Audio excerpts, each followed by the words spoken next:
Hello students, welcome to hello chemistry classes. आज के lecture में हम इलेक्ट्रॉनिक कॉन्फ़िगरेशंस लिखने सीखेंगे। इनऑर्गेनिक केमिस्ट्री सीखने के लिए इलेक्ट्रॉनिक कॉन्फ़िगरेशंस को सीखना बहुत ज़रूरी है। हम एटॉमिक नंबर 1 से लेकर एटॉमिक नंबर 118 तक के सारे इलेक्ट्रॉनिक कॉन्फ़िगरेशन लिखने सीखेंगे। इलेक्ट्रॉनिक कॉन्फ़िगरेशन लिखने से पहले हम एटम की मैपिंग करेंगे। किसी एटम को हम डिवाइड करते हैं ऑर्बिट्स में, ऑर्बिट्स को डिवाइड करते हैं सब शेल्स में, और सब शेल्स को डिवाइड करते हैं हम ऑर्बिटल्स में। ऑर्बिट्स को रिप्रेजेंट किया जाता है n से, सब शेल्स को रिप्रेजेंट किया जाता है l से, ऑर्बिटल्स को रिप्रेजेंट किया जाता है m से। ये एक एटम का रिप्रेजेंटेशन है। ये न्यूक्लियस है सेंटर में, न्यूक्लियस के चारों तरफ ये शेल्स हैं। ये पहला शेल या पहला ऑर्बिट है, ये दूसरा शेल या दूसरा ऑर्बिट है, ये तीसरा शेल या तीसरा ऑर्बिट है, और ये चौथा शेल या चौथा ऑर्बिट है। तो एटम को हमने ऑर्बिट्स में डिवाइड कर दिया 1, 2, 3, 4, और जिनके नाम हम लिखते हैं K orbit, L orbit, M orbit और N ऑर्बिट। अब ऑर्बिट्स को हम डिवाइड करते हैं सब शेल्स में। पहले ऑर्बिट में सिर्फ एक सब शेल होता है जिसका नाम होता है 1s।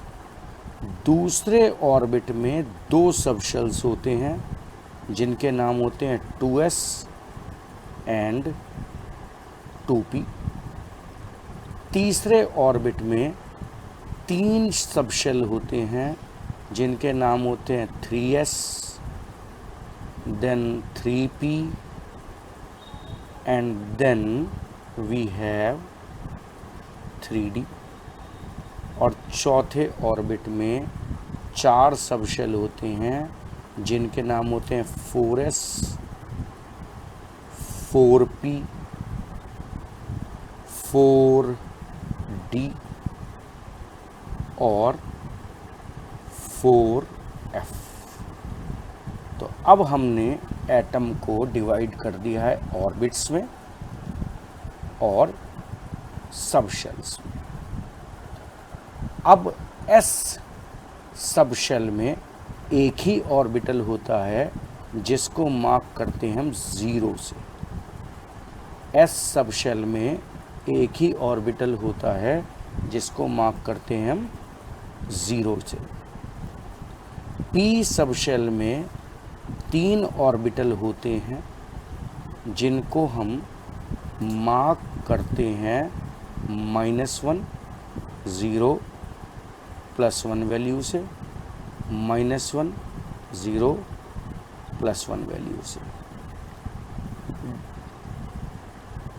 d सब शेल में 5 ऑर्बिटल होते हैं जिनको हम मार्क करते हैं -2, -1, 0, +1, +2 से। इसी तरीके से 4d में भी हम 5 ऑर्बिटल बनाएंगे, -2, -1, 0, +1, +2, और f सब शेल में 7 ऑर्बिटल होते हैं, 3, 4, 5, 6 और एक और बढ़ा लेते हैं 7। इनको लेबल करते हैं -3, -2, -1, 0, +1, +2 और +3 वैल्यू से। अब अगर आपसे कहा जाए कि कोई इलेक्ट्रॉन यहाँ मौजूद है, इस जगह मौजूद है, जो ये मैंने रेड कलर का डॉट बनाया है, तो इस इलेक्ट्रॉन का हमें एड्रेस बताना है।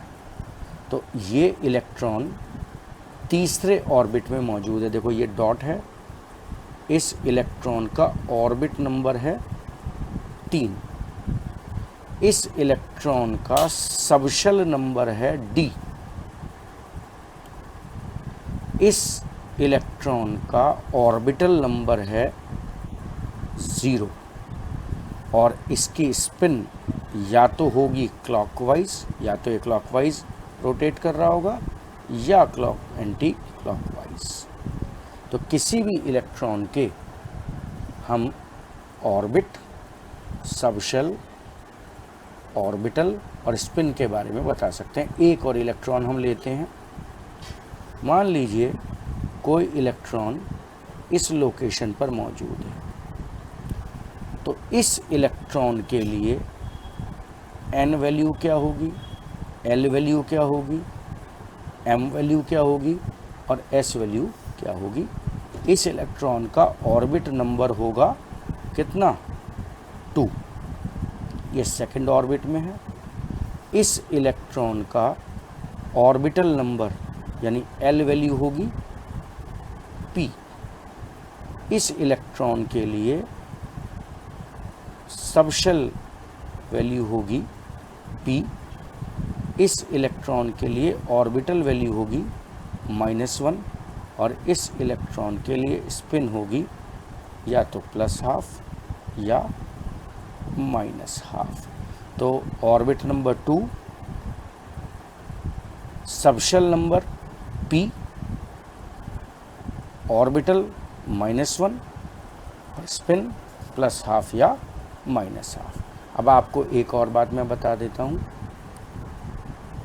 s ऑर्बिटल को डिनोट करते हैं 0 से, p ऑर्बिटल को डिनोट करते हैं 1 से, d ऑर्बिटल को डिनोट करते हैं 2 से और f ऑर्बिटल को डिनोट करते हैं 3 से। तो ये एटम का पूरा मैप हमने तैयार कर लिया है। अब एटम में ऑर्बिट्स हो गए, ऑर्बिट्स में सबशेल हो गए, सबशेल में ऑर्बिटल हो गए। अब इन ऑर्बिटल्स में हमें इलेक्ट्रॉन्स की फिलिंग करनी है। आपको बता दूं, s ऑर्बिटल की कैपेसिटी, अगर हम बात करें s सबशेल की, तो s सबशेल 2 इलेक्ट्रॉन एकोमोडेट कर सकता है, एक क्लॉकवाइज एक एंटी क्लॉकवाइज। तो इसकी कैपेसिटी 2 इलेक्ट्रॉन्स की है, 2 इलेक्ट्रॉन्स एकोमोडेट करने की। यदि हम p सबशेल की बात करें तो p सबशेल जिसमें 3 हमारे पास ऑर्बिटल हैं, ये 6 इलेक्ट्रॉन अपने अंदर एकोमोडेट कर सकता है। तो इसकी कैपेसिटी 6 इलेक्ट्रॉन की हो गई। यदि हम d सबशेल की बात करें तो d सबशेल जिसमें 5 ऑर्बिटल हैं, ये अपने अंदर 10 इलेक्ट्रॉन्स को एकोमोडेट कर सकता है। तो d की कैपेसिटी कितनी हो गई, 10 इलेक्ट्रॉन की कैपेसिटी हो गई। और यदि हम f सबशेल की बात करें तो f सबशेल जिसके अंदर हमारे पास 7 ऑर्बिटल हैं, ये अपने पास अपने अंदर 14 इलेक्ट्रॉन की कैपेसिटी रखता है।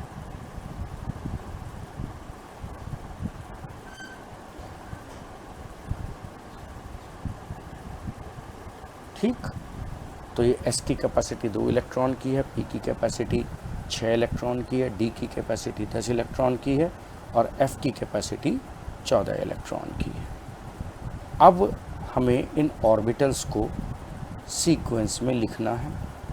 सबसे पहले हमारे पास जो ऑर्बिटल था वो था 1s, उसके बाद ऑर्बिटल था 2s, 2p, 3s, 3p, 3d, 4s, 4p, 4d and so on. अब क्या हमें इन ऑर्बिटल्स को इन्हीं सीक्वेंस में भरना है या इसके लिए कुछ और सीरीज़ है? तो इन ऑर्बिटल्स को एग्जैक्टली इस सीक्वेंस में नहीं भरा जाता है। इन ऑर्बिटल्स को भरने के लिए जो रूल है उस रूल को हम कहते हैं ऑफबाउज रूल। ऑफबाउज रूल के according the subshell with lower energy is filled first. जिस सबशेल की एनर्जी कम है उसको हम पहले भरते हैं, दैट इज फिल्ड फर्स्ट। अब क्वेश्चन ये आता है कि एनर्जी कैसे कैलकुलेट हो, किसी सबशेल की एनर्जी कैसे से कैलकुलेट हो, तो उसके लिए रूल लगता है n+l। n वैल्यू में l वैल्यू हमने जोड़ देनी है। अभी मैंने आपको बताया था हम s सबशेल को वैल्यू देते हैं 0, p को वैल्यू देते हैं 1, d को वैल्यू देते हैं 2 और हम f को वैल्यू देते हैं 3। तो एनर्जी जोड़ने का तरीका है n+l। देखिए ये वैल्यू n है, ये वैल्यू l है, और यदि हम 1s के लिए n+l जोड़ें तो कितना बनता है 1 + 0 1, 1 और s को कहते हैं 0, 1 + 0 1। इसके लिए 2s के लिए 2 + 0 2, 2p के लिए 2 + 1 एनर्जी आ गई 3, 3s के लिए 3 + 0 एनर्जी आ गई 3, 3p के लिए 3 + 1 एनर्जी आ गई 4, 3d के लिए 3 + 2 एनर्जी आ गई 5, 4s के लिए 4 + 0 एनर्जी आ गई 4, 4p के लिए 4 + 1 एनर्जी आ गई 5 और 4d के लिए 4 + 2 एनर्जी लेवल आ गया 6। तो ये हमने n+l रूल से सभी की एनर्जी कैलकुलेट कर ली। आप यहाँ कहीं कहीं पर देखेंगे कि बराबर एनर्जी वाले सबशेल मौजूद हैं, जैसे ये और ये, जैसे ये और ये। तो तब क्या करना है अगर एनर्जी बराबर हो जाए, तो पहले हम इनकी एक ऑफबाउज सीरीज़ बना लेते हैं, एक छोटी सी सीरीज़ बना लेते हैं जिसको हम कहते हैं ऑफबाउज सीरीज़। ये सीरीज़ आपको ये बताएगी कि कौन सा ऑर्बिटल आपने पहले भरना है और कौन सा बाद में। तो सबसे पहले हम ऑर्बिटल भरेंगे 1s क्योंकि इसकी एनर्जी सबसे कम है। दूसरे नंबर पर हम भरेंगे 2s। अब इसके बाद प्रॉब्लम क्या आती है कि 2p और 3s दोनों की ही एनर्जी बराबर हैं। तो इसका क्या सॉल्यूशन है कि if two subshells have equal energies, तब हमें क्या करना है, किसको पहले भरना है। तो उस केस में हमें उसका आंसर क्या मिलता है, उसका आंसर हमें मिलता है कि orbital with subshell with lower n is filled first. Subshell with lower n value is filled first. पहले उस सबशेल को भरना चाहिए जिसका n वैल्यू कम है। तो देखिए 2p और 3s में 2p का n कम है, तो हम इसको 2p को पहले भरेंगे और उसके बाद हम भरेंगे 3s को। अब इसके बाद 3p और 4s दोनों की एनर्जी बराबर है, तो क्वेश्चन है किसको पहले भरा जाए। तो आंसर है 3p को पहले भरा जाए क्योंकि 3p का n 3 है और 4s का n 4 है। तो 3p भरा, 4s भरा। उसके बाद फिर एक समस्या आती है कि आपके पास 3d है और 4p है, दोनों की एनर्जी बराबर आ रही है 5 और 5। तो 3d और 4p में 3d को पहले भरा जाएगा क्योंकि उसका n 3 है और उसके बाद भरा जाएगा 4p। तो इस तरीके से हम ऑफबाउज सीरीज़ तैयार करते हैं। तो फ़िलहाल एक छोटी सी ऑफबाउज सीरीज़ बनी, इसे पूरा नहीं बनाया अभी, उसकी ज़रूरत भी नहीं पड़ेगी। 1s 2s 2p 3s 3p 4s 3d and 4p। तो ये जो मैंने सीरीज़ बनाई ये z इज इक्वल टू 1 से लेकर z इज इक्वल टू 36 तक के लिए हमारी काफ़ी है। आगे के इलेक्ट्रॉनिक कॉन्फ़िगरेशन लिखने का तरीका बदल जाएगा, क्योंकि हर बार हम इतनी लंबी सीरीज़ बनाना प्रेफर नहीं करेंगे।